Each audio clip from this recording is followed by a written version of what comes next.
Hi friends, welcome my YouTube channel. വളരെ പെട്ടെന്ന് തന്നെ തയ്യാറാക്കി എടുക്കാൻ പറ്റുന്ന ഒരു റെസിപ്പിയുമായാണ് ഇന്നത്തെ എൻ്റെ വീഡിയോ. അതിനായിട്ട് തേങ്ങ ചിരകിയത് ഇതേപോലെ എടുത്തിട്ടുണ്ട്. ഒരു ചീനിച്ചട്ടി വെച്ച് കൊടുത്ത് അതിലേക്ക് കുറച്ച് വെളിച്ചെണ്ണ ഒഴിച്ച് ചിരകി എടുത്തേക്കുന്ന തേങ്ങ ഇട്ട് കൊടുത്ത് നന്നായിട്ട് മൂപ്പിച്ചെടുക്കുക. കരിയാതെ നന്നായിട്ട് ഇളക്കി കൊടുത്ത് അതൊന്ന് മെറൂൺ കളറാകുന്ന വരെ മൂപ്പിച്ചെടുക്കണം.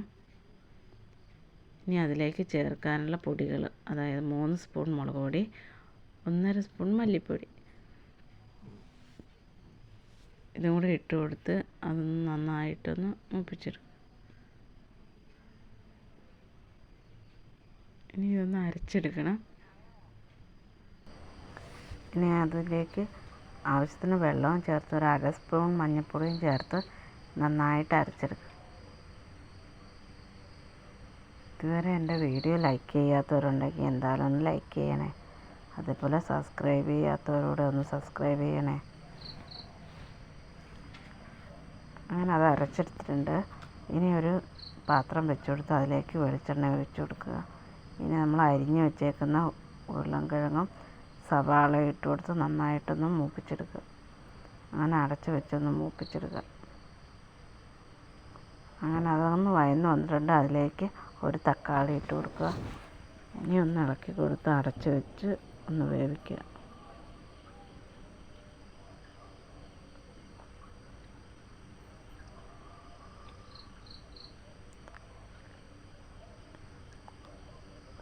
അങ്ങനെ വെന്ത് വന്നിട്ടുണ്ട്. ഇനി ഒരു ചീനിച്ചട്ടി എല്ലാ കറി വെക്കുന്ന ഒരു പാത്രം വെച്ച് കൊടുക്കുക. അതിലേക്ക് വെളിച്ചെണ്ണ ഒഴിച്ച് കടുക് ഇട്ട് കൊടുത്ത് 2 വറ്റൽമുളകും കുറച്ച് കറിവേപ്പില ഇട്ട് കൊടുത്തൊന്ന് മൂപ്പിച്ചെടുക്കുക.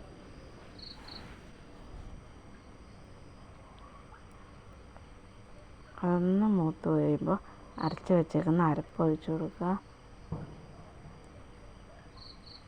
ഇനി ആവശ്യത്തിന് എത്ര വേണം വെള്ളം ഒഴിച്ചൊന്ന് ഇളക്കി കൊടുക്കുക. ഇനി ഇതിലേക്ക് ഗരം മസാല ഇട്ട് കൊടുക്കുക. ഒരു സ്പൂൺ ഗരം മസാല, ആവശ്യത്തിന് ഉപ്പും ചേർത്ത് ഇളക്കി കൊടുക്കുക. ആവശ്യത്തിന് ഉപ്പൊക്കെ വേണോ നോക്കുക.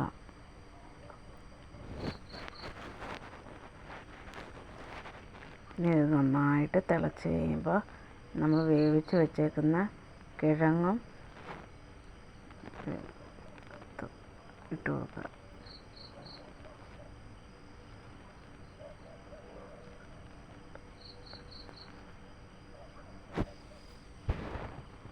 നന്നായിട്ട് ഇളക്കി കൊടുക്കുക.